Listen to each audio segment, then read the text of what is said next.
Here's the big challenge of life. You can have more than you've got because you can become more than you are. That's the challenge. And of course, the other side of the coin reads, unless you change how you are, you'll always have what you got. I have found in my experience that income does not far exceed personal development. Now, sometimes income takes a lucky jump, but sure enough, unless you grow out where it is, it'll usually come back where you are. Life has strange ways.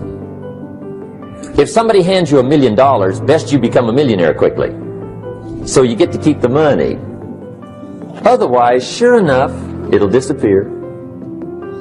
Somebody once said, if you took all the money in the world, divided it up equally among everybody, it would soon all be back in the same pockets. Incredible.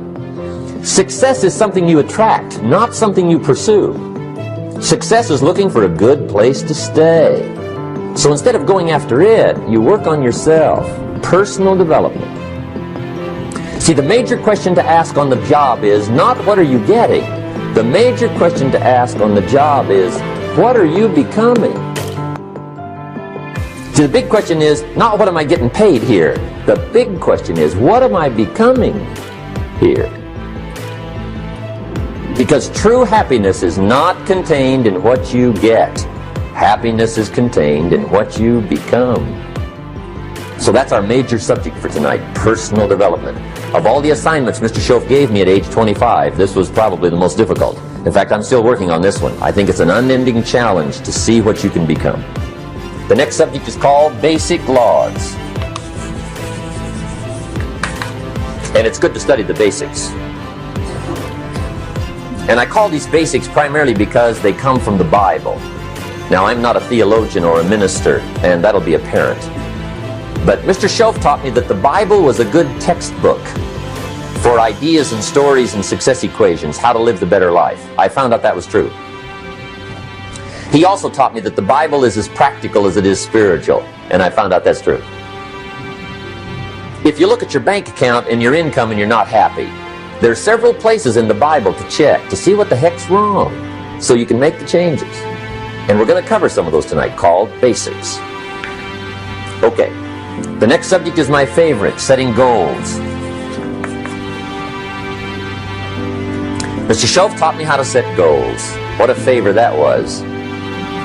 One morning at breakfast, shortly after I met him, he said, Jim, let me see your current list of goals, and let's go over them and talk about them. He said, maybe that's the best way I can help you get a better direction started. And I said, I don't have a list. He said, well, is it out in the car or home somewhere? I said, no, sir. I don't have a list anywhere. He said, well, young man, that's where we got to start. He said, I can tell you right now, if you don't have a list of your goals with you, he said, I can guess your bank balance within a few $100s. Which he did. And that got my attention. I said, you mean my bank balance would change if I had a list of goals? He said, drastically. That day, I became a willing student how to set goals. And sure enough, learning how to set goals changed my life. And I often wondered why no one had ever taught me how to set goals up until age 25. I went to high school, but if they offered it, I missed it. I went to college for a year, never heard it. I worked for Sears. Really? And to my knowledge, Sears never taught it. Right? How to set goals. So here I am, age 25, married, my family's starting, I've been to college, I'm working, and I still don't know how to set goals. But fortunately, when I was 25, I met the man who taught me how. And it revolutionized my whole life. Economically, socially, personally, it's incredible. So I want to share with you tonight what Mr. Shoaff shared with me, how to set goals. It can be a life changer. Okay. The next subject is the negative part of the seminar. Life is part negative, so we got to talk about the negative. And this subject is called diseases of attitude. Diseases of attitude. There's a lot of things that can wreck your chances to do well. We live in a rather dangerous world, so you got to be not only wise, you got to be careful. Now, attitude diseases are just as bad as physical diseases, right? High blood pressure, heart trouble. I mean, a lot of things lace your chances to do well. So you've got to be careful.